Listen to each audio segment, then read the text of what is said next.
एक निसाब देता हूँ, वो 3 तस्बीहात का निसाब है। मैं एक बात अक्सर अर्ज करता हूँ, हम दुआएं पढ़ते हैं, मांगते नहीं हैं। सब माफ हो जाएंगे पर मैं माफ नहीं होगा। न मैं सोनी न दौलत पल्ले, क्यों कर यार मनावा हो। यहाँ तक फरमाया जो 3 तस्बीहात सुबह शाम एहतिमाम से करे, सिर्फ 3 साल, और वो उस वक्त तक अल्लाह उसको मौत नहीं देंगे जब तक कि उसका आला मकाम उसको दिखा ना दे।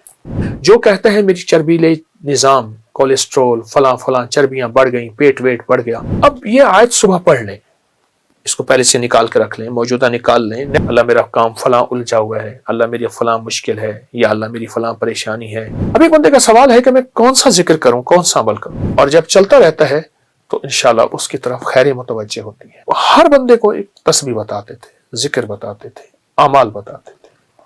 अब एक बंदे का सवाल है कि मैं कौन सा जिक्र करूं, कौन सा अमल करूं, तो हमारे बड़े बताते हैं कि अपने आप को किसी के हवाले कर दें, जिसे पीरो मुर्शिद कहते हैं, या सारी मामूलात कर सकते हैं, या फिर अपने आप को किसी के हवाले कर दें, फिर वो जैसे अपने मामूलात तुम्हें दे वो वैसे करें। इसकी मिसाल यूं देते हैं जैसे हर दवा शिफा है, पर मेरे लिए कौन सी दवा शिफा है।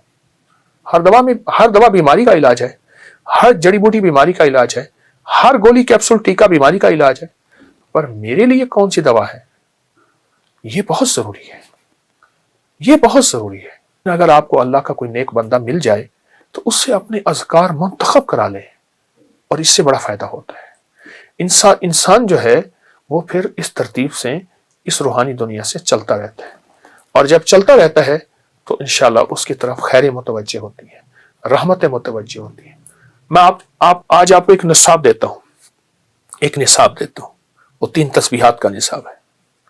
एक तस्बीह तीसरा कलमा, एक तस्बीह दरूद पाक, और एक तस्बीह इस्तिग़फ़ार की।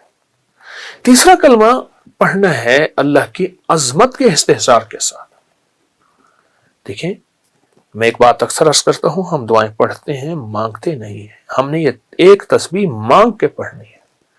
सुभान अल्लाह, अल्लाह की अजमत का इस्तेहज़ार, अल्हम्दुलिल्लाह, वला इलाहा इल्लल्लाह, वल्लाहु अकबर, वला हौला वला कुव्वता इल्ला बिल्लाहिल अलिय्यिल अज़ीम। और दुरूद पाक सरवर कौनैन सल्लल्लाहु तआला अलैहि वसल्लम के एहसानात का इस्तेहज़ार हो। माँ का एहसान, बाप का एहसान, उस्ताद का एहसान, किसी मोहसिन का एहसान, पर कायनात में सबसे बड़ा एहसान मेरे कमरी वाले का है, मेरे आका का है।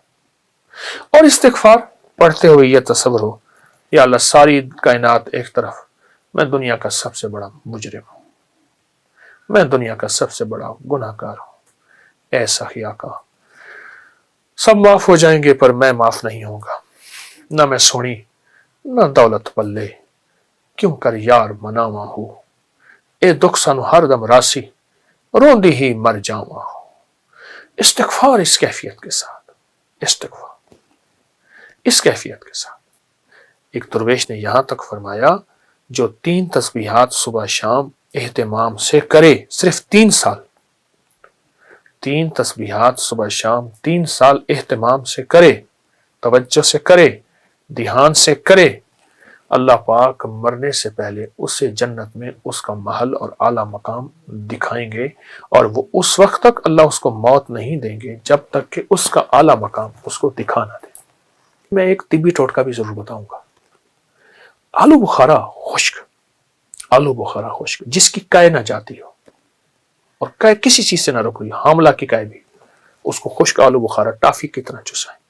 जो कहते हैं मेरी चर्बीले निजाम, कोलेस्ट्रोल, फला फला चर्बियां बढ़ गई, पेट वेट बढ़ गया, और वो बिल्कुल बेहतरीन फिट होना चाहता है, दिन में चंद 7, 8, 10 आलू बुखारे, ये आम दिनों में आलू बुखारे का चूसना मैदे के अल्सर, गर्मी, तेजाबियत के लिए, मोटापे के लिए, और हाई ब्लड प्रेशर का जबरदस्त इलाज है। आलू बुखारा, खुश्क आलू बुखारे की बात कर रहा हूं। उसको चूसते रहे, गुठली फेंक दे, बहुत फायदे हैं इसके, बहुत नफे हैं।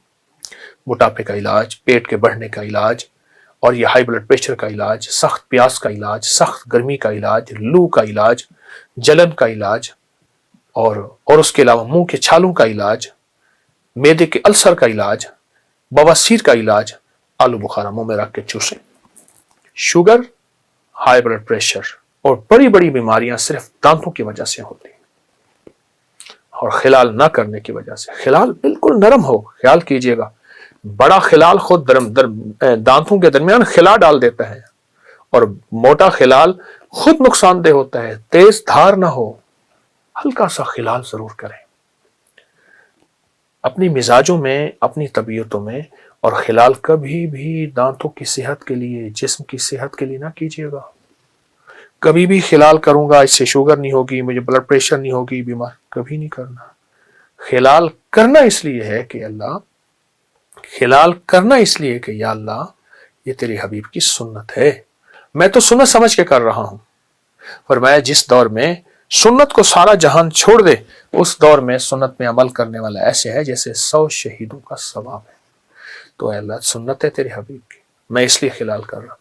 اچھا, سنت کی ساری برکتیں ملیں گی, صحت بھی مل جائے گی اور فٹنس بھی مل جائے گی. آپ ایک آیت ہے, قل اللہم مالک الملک تؤتی الملک من تشاء وتنزع الملک ممن تشاء وتعز من تشاء وتذل من تشاء بیدک الخیر.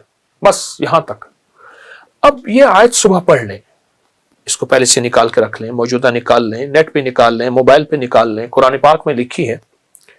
جب پہنچے نا بیدک الخیر, اس کو سارا دن دہرائیں, ساری رات دہرائیں, سارا دن دہرائیں. اے اللہ ساری خیریں تیرے ہاتھ میں ہیں, اللہ تو میرے ساتھ خیر کا معاملہ کر دے. اللہ میرا کام فلاں الجھا ہوا ہے, اللہ میری فلاں مشکل ہے, یا اللہ میری فلاں پریشانی ہے, یا اللہ میری فلاں ناکامی ہے, اللہ میرا یہ مسئلہ ہے, اللہ میری یہ الجھن ہے. بیدک الخیر, بیدک الخیر, بیدک الخیر. خیر تیرے ہاتھ میں ہے, خیر ہی و شر ہی من اللہ تعالی. اس کو اگر پڑھ لینا بیدک الخیر, اور سوتے ہوئے باقی آیت کو پورا کر لیں, انک علی کل شیء قدیر. باقی کیوں آگے کہتا ہے کہ اللہ تو ہر چیز پہ قادر ہے, تیرے ہاتھ میں خیر ہے تو یہ کر سکتا ہے. کتنے اولیاء, صلحاء, بزرگ, ہستیاں صرف اس آیت بیدک الخیر کی برکت سے اللہ سے وہ منوایا جو دنیا دیکھتی رہ گئی, یہ دنیا ترستی رہ گئی, جو لوگوں کے پاس نہیں وہ